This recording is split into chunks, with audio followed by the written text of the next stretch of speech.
Hello, everyone. Hello. Thank you for coming out on a tough night to see the opening of this terrific exhibit, which we'll explain in a minute. My name is Gary Sheffer, and I'm president of the Hudson Area Library Board and chairman of its History Room Committee. Our History Room Committee acquires, preserves, and makes available materials related to our service territory, which is Hudson, Greenport, and Stockport. And this exhibit and the exhibit that we had a year ago on whaling are examples of the work we do in the History Room, but not everything. We do a lot of collecting. We do a lot of digitizing to make the assets that we have available to the community and people around the world, really. And tonight I'm going to thank some of the folks who are responsible for that and responsible for this exhibit. By the way, we're always happy to take donations for all of that work. I love talking about money. So you can find places to make donations to the library and the History Room on HudsonAreaLibrary.org. And the History Room has a website which is really terrific, History Room, 2 words, historyroom.HudsonAreaLibrary.org. So that's my pitch for tonight. We'll get to the program because we've got a lot of great speakers here to talk about this exhibit, including the 2 researchers and co-creators. First guest that'll come to the podium is Brenda Shufelt, who's our wonderful... Together. You're going to come together? Okay. Rewind. Our first 2 guests to come to the podium tonight are Brenda Shufelt and Elaine Eichelberger. Brenda is the director of the History Room. Yeah, you can clap. Go ahead. And Elaine is a terrific researcher and archivist and has really been key to the 2 exhibits that we've talked about over the past 2 years, or introduced over the past 2 years.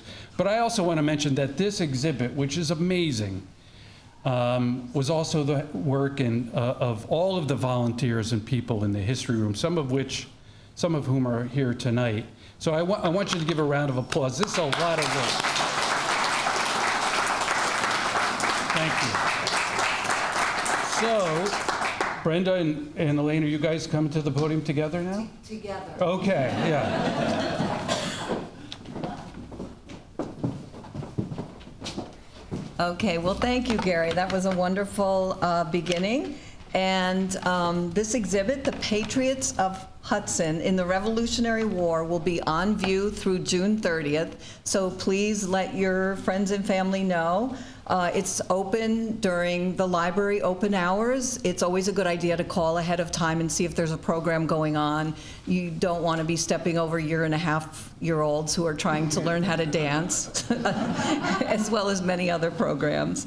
And as with last year, this is a 3-site exhibition. We're partnered this time with the Hendrick Hudson Chapter of the National Daughters of the American Revolution again, which was a wonderful partnership.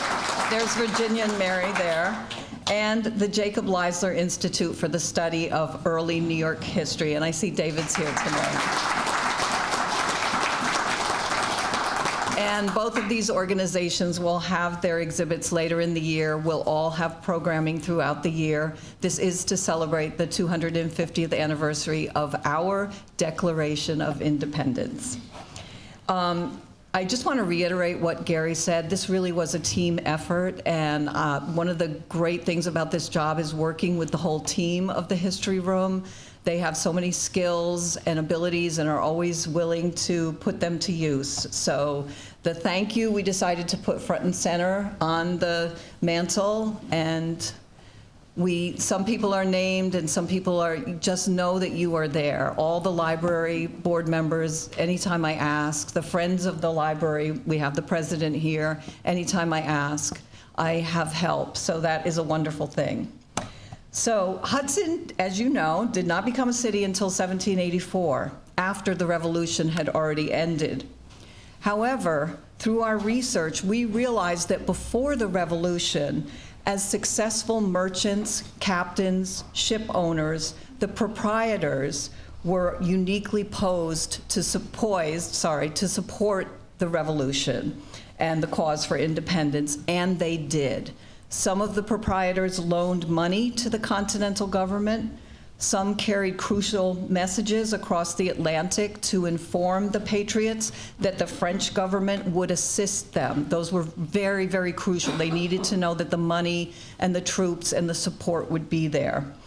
And some became privateers, augmenting the Continental Navy, and Joe will be talking more about that later. Initially, our new country had a navy of 4 ships, and we were up against Great Britain, the greatest naval power that had ever existed on the globe. So why we thought we could beat them, I don't know, but we did. And some actually fought in the war, inflamed by the views of their fellow countrymen. The merchants and whalers who came to Hudson were patriots and fully supported our nascent government.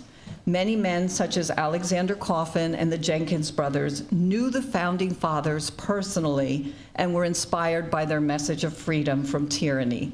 In fact, Alexander Hamilton and Thomas Jenkins visited Hudson in the years after the Revolution and met with Seth Jenkins. And Elaine and I were trying to see if they actually met at La Parish, because that was our joke from last year. You probably remember it. They did meet for breakfast. As we researched the lives of these patriots, we also saw connections that were surprising and refreshing. Who knew that the grandson of one of the patriots defended Dred and Harriet Scott? Who knew another patriot had one son whose artwork is in the Metropolitan Museum of Art, and another son who became a well-known judge and prison reform leader in New York State? Who knew that Warren Street is most likely named after one of the best-known Revolutionary War heroes, and that the Byron Parker plumbing business still on Warren Street today has a connection to the hill he bravely died on? We call this exhibit the Serendipitous exhibit, or the Down the Rabbit Hole exhibit, because we followed the history wherever it led. One example is that we discovered some of the patriots and proprietors featured in this exhibit were enslavers. They fought bravely for freedom for themselves and their compatriots, and yet, as with our nation's history, that freedom did not apply to certain groups of people. There was a struggle from the beginning about to whom civil rights would apply. Throughout our history, our nation has moved towards a more perfect union, as evidenced by the fact that the son of one of these enslavers became a prominent abolitionist. In addition to this exhibit's theme, we are also representing the women who supported the revolutionary cause. Much of their stories are not known, but we have put forward the names of the wives of the proprietors of Hudson, and we have examples of 2 women who represented the bravery and toil of so many unknown women, and they are women from upstate New York, and that's these 2 panels here. And there, just to say to this point, there is a lot of information that is still out there. It is not easy to access. We work to capacity, and we're hoping that both of these exhibits, last year's and this year's, will inspire people to look further, because there is information out there. Finally, we are also representing how the local indigenous people, the Stockbridge Munsee, affected and were affected by the Revolutionary War, and how they fought with the Continental Army for the ideals of freedom. Justin Wexler, co-owner of Wild Hudson Valley and researcher of the lives, land management practices, and ethno-ecology of the region's original human inhabitants, has researched this topic and curated a portion of this exhibit for us. He created 2 panels on the Stockbridge Munsee tribe in the American Revolution, and they're just outside in the hallway. He was not able to be with us, but he will lead programming, including a teacher workshop with continuing education credit for teachers on that topic. And we will have additional programming in general on this exhibit during the year and other topics for the 250th year of our Declaration of Independence. And I will turn this back over to Gary to begin the program this evening.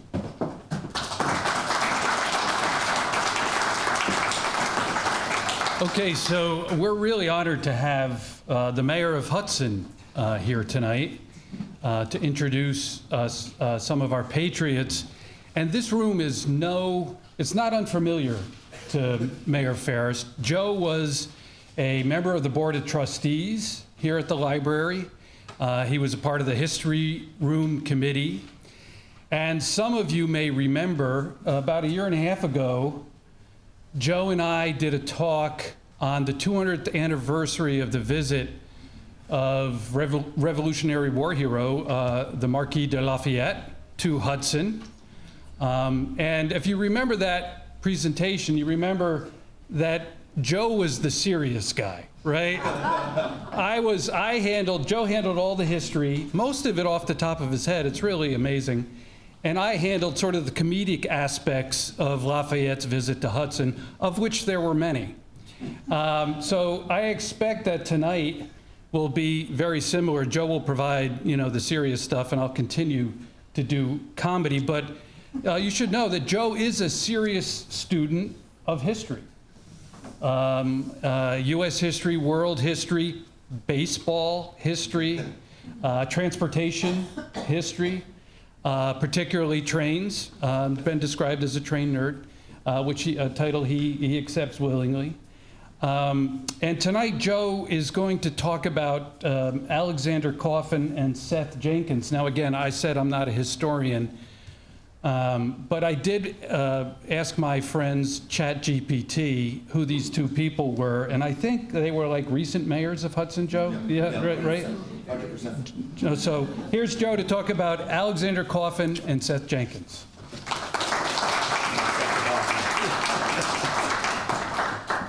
Thank you, Gary. Gary always knows how to set the bar high for me. All right, good evening, everyone. I'm just going to jump right in. Quote, "The letters we were charged with to members of the Honorable Congress and were of such importance and nature as required us to act with the utmost care and caution. Had they been discovered, we hazard our necks and the necks of the best and sincerest friends of America." These words were written by future Hudson Mayor Alex Coffin, reflecting on the fate of the Richmond after its capture by the British in 1775. Our city's history would be quite different if the Richmond story had gone sideways, because this wasn't just any westbound Atlantic voyage that October. The trip in question left London under false registry, with papers claiming to go to the West Indies and then bound for Halifax. But in truth, they were heading to Philadelphia. They were carrying letters from Friends of America, to Benjamin Franklin and John Hancock, among others, explaining British designs against the colonies.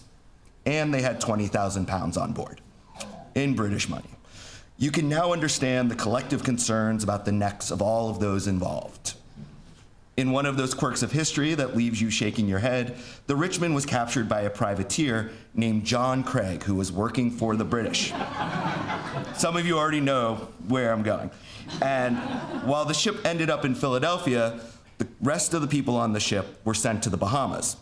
One of this library's tireless history room researchers is also named John Craig, same spelling and all. Once the Richmond's crew found their way back to the colonies, they filed suit for redress in Philadelphia, in Philadelphia's Admiralty Court, and won. While they failed to recover their property, they had kept their necks. When traveling to London on previous trips, Seth Jenkins had argued before the House of Lords for the rights of the colonists and their maritime trading rights. He also loaned money to the Continental Congress during the war effort. Coffin later carried dispatches from Benjamin Franklin informing the Continental Congress of French support for the war. As a commissioned privateer during the Revolutionary War, he was caught twice and yet escaped. These Hudson co-founders were both born in Nantucket, Jenkins in 1735 and Coffin 5 years later. In the spring of 1783, Jenkins and his brother Thomas purchased the Hudson River port of Claverick Landing on behalf of a group of proprietors.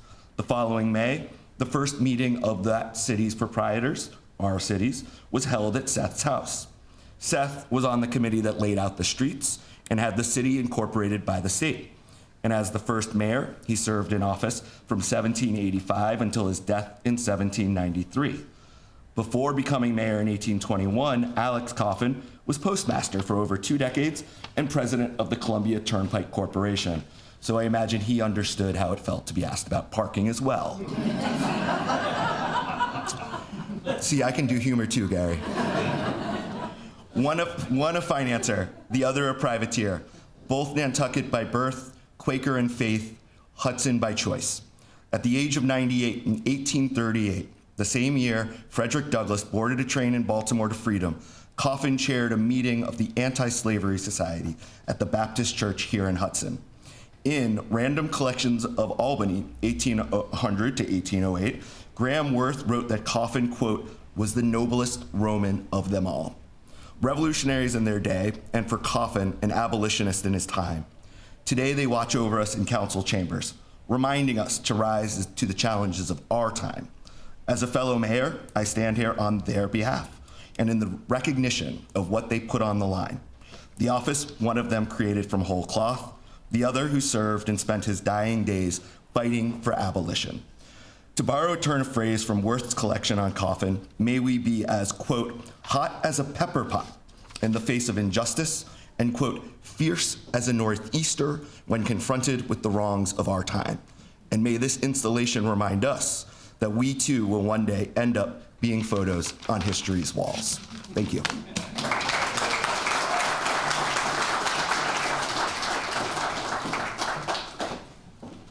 Well, I'm charged to introduce somebody who needs no introduction. Billy Blowers is definitely the man about town. Everybody knows Billy.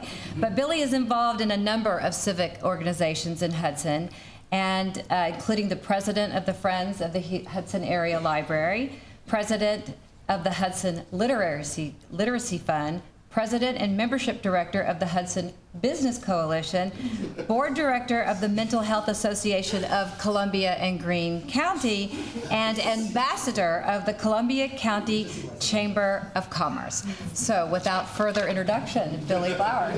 Oh, Billy's going to talk about... Thank you. I'm going to talk about Joseph Warren. I'm sure many of you know Hudson would not be the same without Warren Street. It's eclectic, immersive, bright, and beautiful. Many of our retail businesses are located on Warren Street. But who is Warren of Warren? One possible candidate is an American patriot named Dr. Joseph Warren. In 1799, Main Street was changed to Warren Street by revolution of the City Council. At that time, many people viewed him with devotion. As a martyr for freedom, towns, counties, and streets have been named across the country after him. In addition to the Hudson proprietors, mostly men of standing from Massachusetts, had a good chance to have met his acquaintance, and many wanted to honor their friend. Born in Roxbury, Massachusetts in 1741 to Joseph and Mary Warren, Joseph grew up on a farm run by his father. When Joseph came to age, he enrolled in Harvard to study medicine in 1759. He later became a prominent physician in Boston. He served as president of the Massachusetts Provincial Congress, was active in the Sons of Liberty, and was the person who enlisted Paul Revere for his famous ride. In fact, Warren would have been as well known as Ben Franklin in the fight for independence, except for his brave decision he made at Bunker Hill. He was commissioned as Major General in the Massachusetts Militia. Shortly before the Battle of Bunker Hill, rather than exercising his rank, he chose to participate as a private soldier and was killed when British forces stormed Breed's Hill. There is another Hudson connection to the American Revolution and Joseph Warren on Warren Street. Bunker and Breed's Hill are part of the peninsula across the Charles River from the original area of Boston called Charlestown.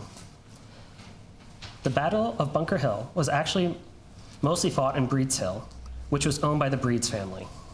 It happens Byron Parker, who has a plumbing business on Warren Street since the late 1800s, is a Breed on his mother's side. Byron worked on the Hudson River and the beginnings of the plumbing business, which now belongs to the Finkel family. Hudson always has some connections and interweavings. It seems our nation's history leads to Hudson and to Warren Street.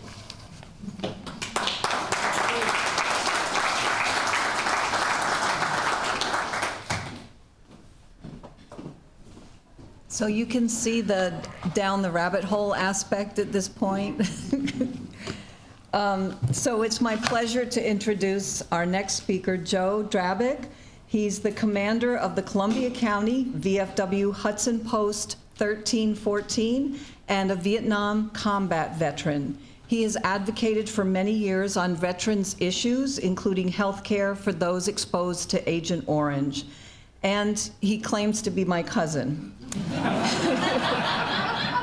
which I think he actually is. Second removed. He's speaking about Alexander Coffin Jr. Joe?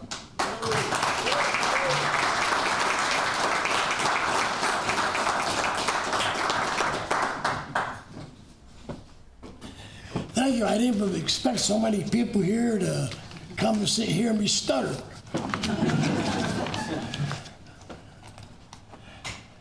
Alexander Coffin was the son of a prior and also, as you heard earlier, a mayor of the city of Hudson. He was born in Nantucket Island, just off the Massachusetts coast of Cape Cod. On November 17th, 1764, he began serving in the Continental Navy, which at that time we had no country called the United States of America, so we had a Continental Congress. And they decided we need some people to help. So in 1775, on June 14th, we had a Continental Army. October 13th was the birth of the Continental Navy, which at that time only had 2 ships. And then, of course, we had the Marines, November 10th. When he was 17 years old, he decided to become a midshipman. For people who don't know what that is, that's like a cadet at Annapolis. He was being trained to be an officer. He was a midshipman on the frigate, the South Carolina, which was captured by the British in 1782. He was captured by the British and held on a prison ship called the New Jersey at Walabot Bay, Brooklyn. Now, the conditions on a British ship, for if you were a POW, they didn't have a Geneva Convention. And they were tortured, they were beat, they were starved to death, they were dehydrated. 9 out of 10 people that Alexander was with died. And mainly from disease, wounds that weren't taken care of. Think about scabies and scurvy, poor hygiene, no fresh fruit, which is very important to have protection for scurvy. Probably dysentery, and probably even typhoid and other diseases that we were known today that we actually has cure for today. It was a lot different when I was there.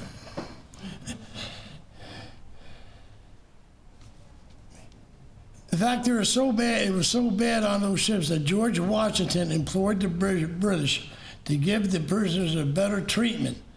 Coffin survived, but 9 out of 10 of his fellow prisoners did not.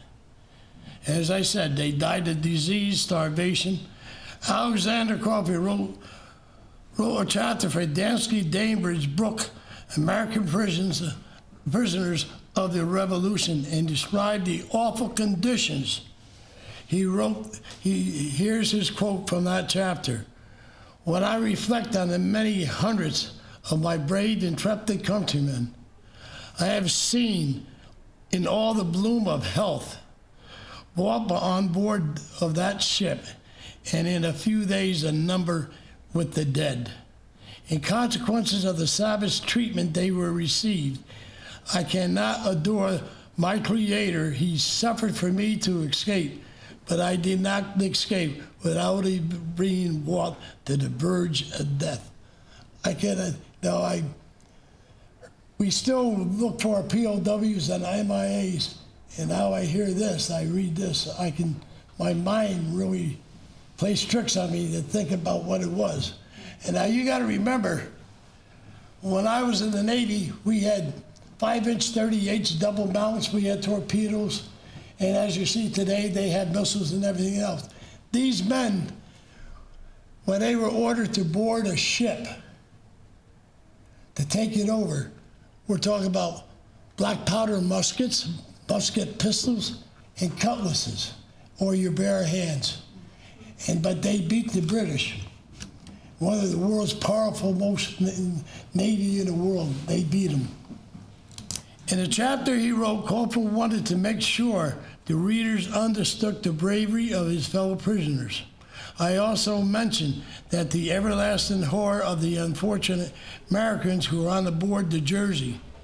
Notwithstanding savage treatment, they received death staring them in the face. Every attempt was made by the British to persuade them to enter their ships of war or their army, was treated with the utmost contempt, and there will be no monument raised hands compromised in virtue of those men. It is stamped in the capitals of heart of every member, every American acquainted with the merit and the sufferings, and with they remain long, and blood flows from its fountains. Now, after the war, Alexander tended to be in the maritime trade, but quite unfortunately, again, it was captured on a merchant ship during the War of 1812. Guy didn't have too much luck. After the war, he worked as a whale master on several voyages out of New Bedford in 1820 to 1822. They had 3 voyages out of Hudson. In 1832 to 1836, he worked on the Meteor, the Jamesboro, and the Edward. He died in 1889 and is buried in the Hudson Cemetery near his father and mother, which I feel that I haven't found his grave yet, but I'll probably be looking for it come April when we put out flags to cover our cemetery. And you are all invited to help, so read the paper, we'll give you the date. We got like 2,400 flags that we have to put out. And we do this every year. We do the DAR, we do the Guard, we World War I, World War II, American Indian War, whatever war, veterans. We even have 3 Confederate soldiers buried in the Hudson Cemetery, which a lot of people don't know about. So you're all welcome to help us at the American Legion Post 184 Hudson to place flags. So watch your paper or your email, we'll put it out for you. Thank you.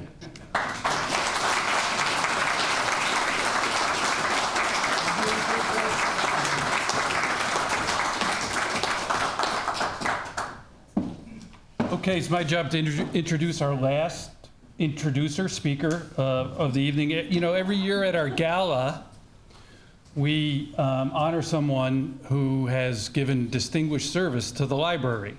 And 2 years ago, I think, 3 years ago, two years ago, that award went to Kelley Drahushuk, who many of you know as the co-owner of Spotty Dog Book and Ale. And it's like 2 of my favorite things right there. Well, maybe 3. I like dogs too.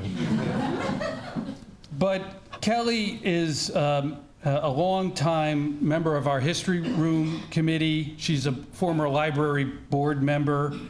And as many of you also know, she runs our very, very popular and hard to get into Tales from the Hudson's Crypts Cemetery Tour every October. Are we doing it again this year? Every year. Okay, every year. So get registered for that. So Kelley Drahushuk is going to talk about Moses Youngglove and Joseph Brant. Kelley?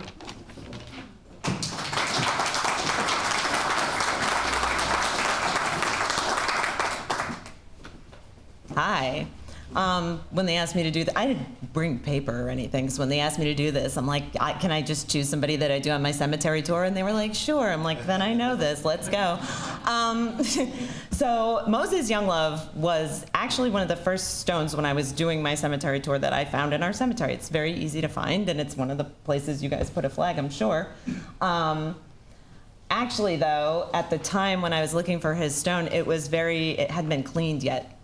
So it was a little hard to figure out where he was, but I found his wife, Polly, first, and I'll talk about her a little bit, too.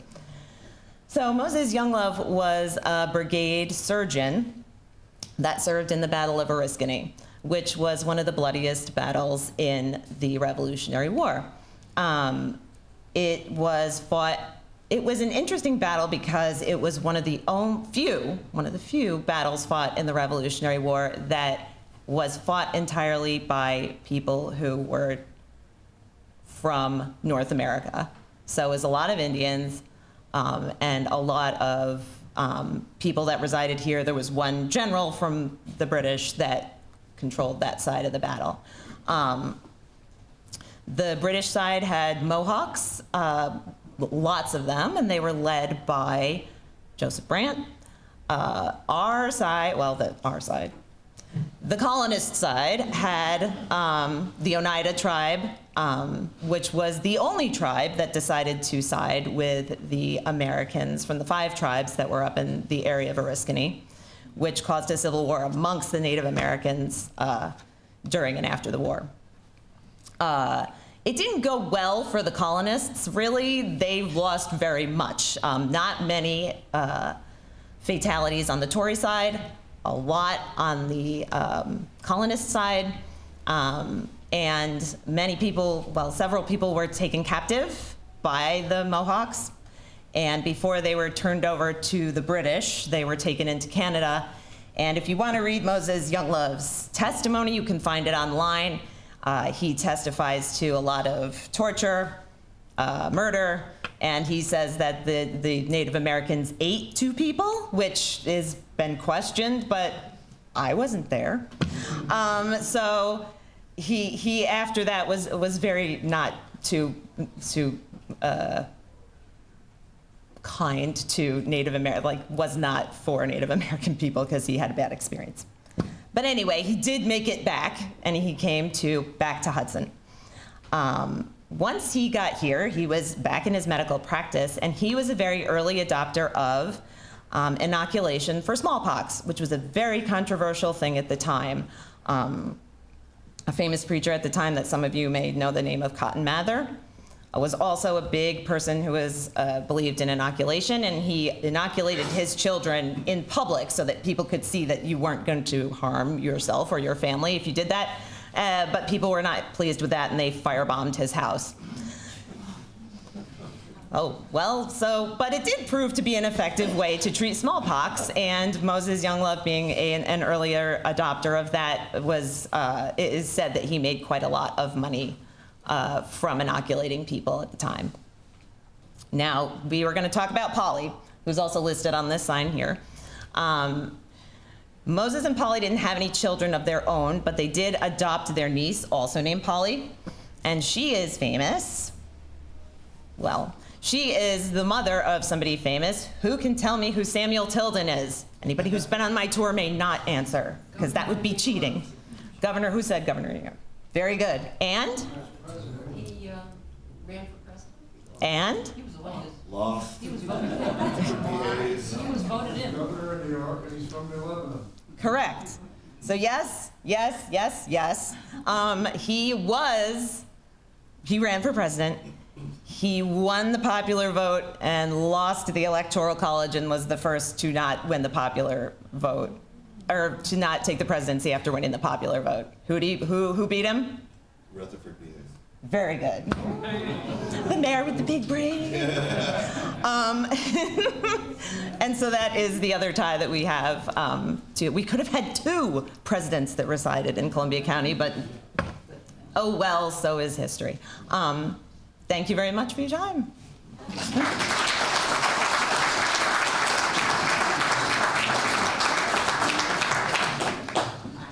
I think we have time for questions. You want to take some questions? Yeah, we'll take questions. Does anybody have any questions about our exhibit or the presentations this evening, Christine? Yeah, I have a question about privateer. I've always thought of that as having a sort of negative attitude, but the way you guys were talking, it sounded like it was a sort of an important position. So could you kind of redefine or give us more background on that? They were the privateers that fought in the American Revolution were actually commissioned by the Continental Congress, and they were given letters of marque that gave them permission to become privateers, and they would carry those with them as kind of like permission and their credibility, so to speak. No, that's exactly it. They were told by the government, you can capture these ships and you can bring them to our harbor, and they would have, this is one thing that Elaine discovered in researching, they would actually have a certificate saying, it's okay if I do this. Not okay, it wasn't okay with the British, but it was okay with our government if they did it. And as Joe said, there were 2 ships. Like, why do you think those things astound me? Right. When the privateers were the contract laborers of the Navy, I guess, so to speak. Peter. Was there a press during these years, or newspapers? How did news get passed around, and do we have any of that in the history room for researchers to use? Yes, there was. As a matter of fact, we have a couple of things. One is in the back and is my favorite. It's 1775. And if you don't know that the F sometimes is an S, you would call it the Massachusetts Sun, but it's the Massachusetts Sun. And on page 2 of this, and this is the original, no, I'm just it's page 2. Seth Jenkins had spoken at the House of Commons in London about the whale fishery situation. The Nantucketers, and he was a Nantucketer at the time, they were constantly trying to tell everybody, we're Quakers, we're not involved in this war, we just want to try to make some money and get you some whale oil and other products that you need. Can you please give us passage? And there were also certificates like that where they would have passage. But if the wrong ship stopped you and you had a British passage when the American ship stopped you, you might have a little trouble with that. So it was very, very difficult for them, as I think we showed at the whaling exhibit also. But we didn't study the press just so, but we know, everybody from Thomas Paine, these were literate people, especially the leaders of the revolution. They were better off, they were educated, and they were passing around all kinds of information. And because Hudson was not a city yet, there was no Hudson newspaper during the Revolution. Yeah. The Register Star is allegedly the longest continuously published newspaper in the country. And its lineage goes back to 1785. It wasn't always the Register Star, of course. There were, but the predecessor. There also was a Daily Star. Right. And it was right above between just below the Register Star, to be exact. Yeah. Oh, wow. So there's 200 years of newspapering going back more now, of course, but not during the Revolution itself, not during 1776. John? I'm just going to ask, were there a lot of loyalists also in the Hudson area, Columbia County, or is it mainly just, I know you're focused more about the Patriots, but was there some controversy in the community and things like that? Can you expand on that a little bit? No, but we can answer your question, which is yes. We cannot expand on it. We didn't have the energy to take them on. But there are people in this audience, like Virginia, like David, and there's other people here too who have studied loyalists in the county. They definitely were here. It's something, there's a talk that Tom Shannon, would you like to tell us the talk that you're going to be giving March? Yes, so that will be here, was it March 29th? I think it's the 29th, Sunday at 2 o'clock. 2 o'clock. Going to be taking a look at the memoirs of William Smith, Jr. He was a prominent attorney in New York City, Before the war, he's married into the Livingston family. He would describe himself as a loyal Whig. So he was relatively liberal as far as politics go. However, he wanted to stay loyal to the British Crown, and left extensive memoirs. He was under house arrest in the town of Livingston, well, not the town of Livingston, what's now the town of Livingston, from October 1776 to July of 1778. Left extensive daily writings during that time period. Very interesting stuff. Anyone else? Question? Back here. You know, Alexander Hamilton is Sarita on Broadway, New York City. Have you guys heard his music? The music of Hamilton. Yes. I heard made him famous. I've not seen it on Broadway, though. That's 15 really, years ago. He's a really good guy. yes, very cool guy. Yeah, for sure. Hi, was there any evidence that those debts were repaid, or was that the beginning of our national debt? We didn't find any evidence that they were paid. Repaid. You mean the loans the loans they gave to the, I don't know. But there's a lot of evidence that because there wasn't a real government during the war, there wasn't good record keeping. And so every year or every couple of years, veterans had to go and petition to get their pensions. And so there are quite a few included in the collection, documents from the New York State Archives of them requesting that, one was owed 39 pounds, this and that, trying to get their pensions paid even through the 1800s. Yeah, go ahead. I saw that there was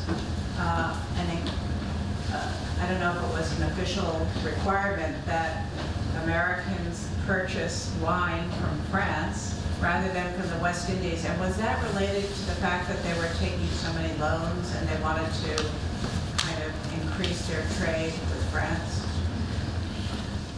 So my understanding is that Thomas Jefferson was always pushing the French government, the French business side of things. He wanted to move away from English, dependency on England for obvious reasons. There was still a lot of animosity, and there was a lot of, like, for example, the whale industry, the British were constantly trying to replicate what we had in America. So they used tariffs, and they used grants and things to British whalers. They were never able to keep up with us. I think it has something to do with the Quaker model. That's a whole different discussion.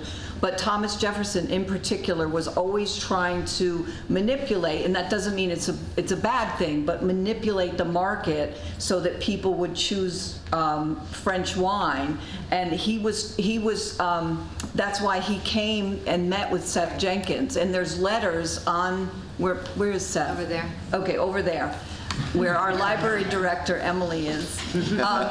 There's letters between Seth Jenkins and Thomas Jefferson, where Thomas Jefferson's like, can you try the wine to make your brew, and it's much better. And Seth is like, well, I'd try it, but the tariffs are so high. Put down the tariffs and I'll try it. And they're kind of going back and forth over that. But I think that's what that was about, if I'm not mistaken. Okay. Well, speaking of wine, Good segue. Good one. I think we have some refreshments, Yes, including we do. wine and other things. Thank you all for coming. Enjoy the exhibit. And it's been a terrific job by these folks. Let's thank our speakers. Thank you.